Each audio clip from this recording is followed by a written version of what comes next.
So Joe Rogan is coming under fire again. Surprise, surprise. Apparently, he had a guest on his podcast recently, and he was talking about the Uvalde shooting and the police situation there. I'm going to tell you new information about that as well. And apparently, some of the things that were said on his show, people are not happy with. But I do want to first start with an update. So, what is now happening with the police in Uvalde? What new information has come out? Let me show you this video from Fox and Friends first. Shout out to Case Study QB. They're going to give their opinion about this here, what they think should happen to those police officers. So again, Case Study's always doing great work. Let's hear what they had to say. And then I have an article I'm going to show you to give you more detailed update about what they found out now about those police officers. You're from Texas. The story of Uvalde, Texas is so heartbreaking. And yesterday, it turns out, as we heard from the top cop down in Texas, that apparently they could have stopped it 3 minutes after it started. Instead, it went on for over an hour, and all those kids were killed, and those adults as well. It's sad. This police chief, which refused to cooperate with the Texas Rangers, he's lying. There's video surveillance of him requesting his rifle and his radio. He didn't even bring his radio to the scene. You have a law enforcement community where their kids were in that building. You had a law enforcement officer, that wife died in one of those classrooms. They took his gun away and detained him. I mean, it's just a cluster. You know what happened. So it's an embarrassment to the state of Texas. He should lose his badge. He should be jailed for what he did, because there were laws and procedures put in place after Columbine, and he refused to do it. He also lied, and his cop lied and said he engaged with the subject, and he did not engage with the subject. There's been so many missteps and lies going on there. It's very shameful. Well, and there have been so many wrong stories. Apparently, you know, we heard that story about the door being locked. The door wasn't locked. The door wasn't locked. They apparently didn't close right. And had it not been for that Border Patrol SWAT guy who just said, I'm not waiting for you guys, and went in and killed the guy. It was the Bortec unit. And, you know, we were down on the ground doing the reporting, and we were getting information from the preliminary investigation before they gave their sworn statements to the Texas Rangers. They were telling the Rangers one thing, and of course my sources within the department were giving me that information. They were giving it to the governor as well. And they changed it when it was time for the official statement, because then it was under oath. So, I mean, these are just blatant lies that are happening right now. It's sad, because those kids deserve better. Those teachers deserve better. And if you have teachers that are using their body as human shield, the police chief should have been able to make the call. Officers go in. There was a lot of cops outside of that classroom, as you can hear in the audio, that wanted to go in, but this guy said no. Apparently, this guy was waiting for a key, and the classroom door wasn't even locked. And even if he was waiting for the key, you're over the police department for the school district. You don't have a key to the building? You don't have a key to the door? It just makes zero sense. 0 cents. Heartbreaking. Huh. You know, it's really interesting. Seems to be a little bit of hypocrisy here. Now, all of a sudden, Fox News is willing to admit when the police are at fault. But they don't seem to be willing to do that when the police are caught on camera killing an unarmed black man. Anybody notice that? They make excuses for the police when those incidents happen. When George Floyd, they made excuses for the police. They demonize George Floyd. And I don't really care. I don't want to care about what he did in the past. Doesn't matter. No one deserved to have that happen to them. And what did the police say during the Derek Chauvin trial? No, he did not follow protocol. And they were still trying to find a way to defend him. So the level of hypocrisy is just interesting to me. It is interesting. I want to go into more detail about what they found out now about the Uvalde police, because that's a little bit of a summary of it. I do have an article here. So there's a picture here. This is inside the school. Okay. Now you can see there are two police officers here. It looks like there's another one right behind them and one over here to the right. It says video footage recorded inside Robb Elementary School in Uvalde at 12:04 p.m. May 24th. Authorities stormed the classroom at 12:50 p.m. Let me say this again.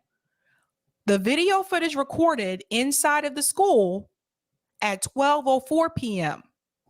Authorities stormed the classroom at 12:50 p.m. So obviously later on. Let's go into this article here because there's something here that I do want to point out. If there's kids in there, we need to go in. Officers in Uvalde were ready with guns, shields, and tools, but not clear on orders. So obviously there was a miscommunication problem. The Texas Tribune has reviewed law enforcement transcripts and footage that federal and state investigators are examining after May 24th tragedy. I do want to show you this picture again. As you can see, for people who are saying they didn't have the equipment, they didn't have the tools, they were not armed, what do you see right here in this picture? For people who were saying, oh, they only had handguns, does that look like a handgun to you? Last time I checked, that doesn't look like a handgun. They also had shields. This guy has a helmet. So that's that. Now let's go further into the article here. The officers in the hallway of Robb Elementary wanted to get inside the classrooms immediately. One officer's daughter was inside. Another officer had gotten a call from his wife, a teacher, who told him she was bleeding to death. Two closed doors and a wall stood between them and an 18-year-old with an AR-15 who had opened fire on children and teachers inside the connected classrooms. A Halligan bar, an axe-like forcible entry tool used by firefighters to get through the locked doors, was available. So for the people who keep coming back telling me they didn't have any tools, they had tools. Let's go back in. Ballistic shields were arriving on the scene. So was plenty of firepower, including at least 2 rifles. Some officers were itching to move. One such officer, a special agent at Texas Department of Public Safety, had arrived around 20 minutes after the shooting started. He immediately asked, "Are there still kids in the classrooms? If there is, then they just need to go in." Another officer answered, "It is unknown at this time." What do you mean it's unknown? The agent shot back, "Y'all don't know if there's kids in there? If there's kids in there, we need to go in there. Whoever is in charge will determine that." So, first of all, how do you not know if there? Of course you knew there were children in there. The kids weren't outside. Oh boy. Oh boy. I get heated thinking about this one. This is ridiculous. He went on to say, "Well, there's kids over here, so I'm getting kids out." The exchange happened early in the excruciating 77 minutes on May 24th that started when Salvador Ramos, who had just shot his grandmother in the face, walked through an unlocked door of Robb Elementary. So I want to remind everybody again, remember the police chief initially said that the door was locked. I just want to let you know that was not true. It came out later on that that door was not locked. They were cowards. Encountering no interference as he wielded an AR-15 he had bought 8 days earlier. Let me go down here because this is where I want to show you the update. Here are some key findings from these records and materials. No security footage from inside the school showed police officers attempting to open the doors to the classrooms 111 and 112. I want to say this again. There was no security footage from inside the school that showed that these police officers attempted to open the door, even though they claimed that they did. So that was a lie. Here we go. Arredondo told the Tribune that he tried to open one door and another group of officers tried to open another, but the door was reinforced and impenetrable. Those attempts were not caught in the footage reviewed by the Tribune. Some law enforcement officials are skeptical that the doors were ever locked.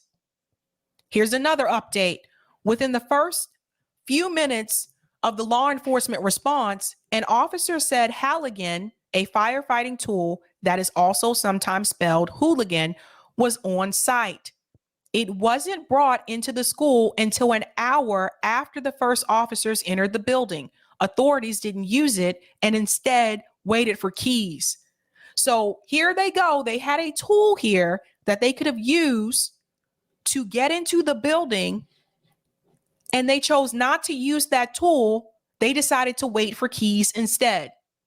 Again, they were cowards. Here's the other update. Officers had access to 4 ballistic shields inside the school during the standoff with the gunman, according to a law enforcement transcript. The first arrived 58 minutes before officers stormed the classrooms. The last arrived 30 minutes before. Here's another update. Multiple Department of Public Safety officers, up to 8 at one point, entered the building at various times while the shooter was hauled up. Many quickly left to pursue other duties, including evacuating children after seeing the number of officers already there. At least one of the officers expressed confusion and frustration about why the officers weren't breaching the classroom, but was told that no order to do so had been given. Now, who would that order have come from? The police chief, right? Most likely. So the police chief did not order them to go in. All of these men should be fired. None of them should be able to keep their jobs. They're proving to you that they don't feel comfortable enough to go out there and fight for you. All of them should be removed. That's how I feel about that situation. Now, one more update. At least some officers on the scene seem to believe that Arredondo was in charge inside the school. And at times, Arredondo seemed to be issuing orders, such as directing officers to evacuate students from other classrooms. That contradicts Arredondo's assertion that he did not believe he was running the law enforcement response. Arredondo's lawyer, George E. Hyde, said the chief will not elaborate on his interview with the Tribune, given the ongoing investigation. I'm not going to read the entire article. It is rather lengthy. Now, before I show you the clip from Joe Rogan, I just want to remind you of something that comes from Barnes Law about the police protecting you. This mentions 2 different cases that happened where the people involved felt like the police did not do their job in protecting them. There's one part here that I want to mention. This case in particular, there was a case called DeShaney versus Winnebago County. Now, this was in 1989. The U.S. Supreme Court held that the failure by the government workers to protect someone, even a 4-year-old Joshua DeShaney, from physical violence or harm from another person, his father, did not breach any substantive constitutional duty. In this case in particular, Joshua's mother sued the Winnebago County Department of Social Services, alleging it deprived Joshua of his liberty interest in bodily integrity, in violation of his rights under the substantive component of the 14th Amendment Due Process Clause, by failing to intervene to protect him against his father's violence. While the department took various steps to protect Joshua after receiving numerous complaints of the abuse, the department took no actions to remove Joshua from his father's custody. Joshua became comatose and extremely retarded due to traumatic head injuries inflicted by his father, who physically beat him over a long period of time. Now, this is the part I really want you to pay attention to. Nevertheless, the court, and they mean the Supreme Court, the court found that the government had no affirmative duty to protect any person, even a child, from harm by another person. Nothing in the language of the Due Process Clause itself requires the state to protect the life, liberty, and property of its citizens against invasion by private actors. That was stated by Chief Justice Rehnquist for the majority. Even when such aid may be necessary to secure life, liberty, or property interests of which the government itself may not deprive the individual without due process of law. So down here, they give another case example, Castle Rock versus Gonzalez. This was another case where, again, the U.S. Supreme Court again ruled that the police did not have a constitutional duty to protect a person from harm. I'm going to say this one more time. I want everybody to remember this. The U.S. Supreme Court ruled that the police did not have a constitutional duty to protect a person from harm. This came from the U.S. Supreme Court. Now, the case Castle Rock versus Gonzalez, that was in 2005. Guys, that wasn't that long ago. Even in 2005, the Supreme Court says, again, the police did not have a constitutional duty to protect a person from harm. And if that is the case, if that is the ruling from the Supreme Court, there's multiple cases in this document where they go over this, the same issue. Then why on earth are the police here? What are they here to do? If it's not their job to protect you, and we know they only solve 0.02% of crime, then what is the role of the police in the United States? Someone tell me, give me an answer, because this doesn't make any sense. So I want you to share this with your friends. I want you to share this article with your family members, because I want them to know that according to the United States Supreme Court, the police do not have a duty to protect you. Pass this on to as many people as possible. Now, why did I bring this up? Look at what just happened in Uvalde. You see, the police, they didn't protect the kids. They claim they didn't have orders. This story has changed over the past couple of days. It just keeps changing. But at the end of the day, do not be surprised if those police officers are not held accountable. And the reason why I say that is because if you go back to the ruling from the Supreme Court, they're telling you themselves they don't have a constitutional duty to protect you from harm.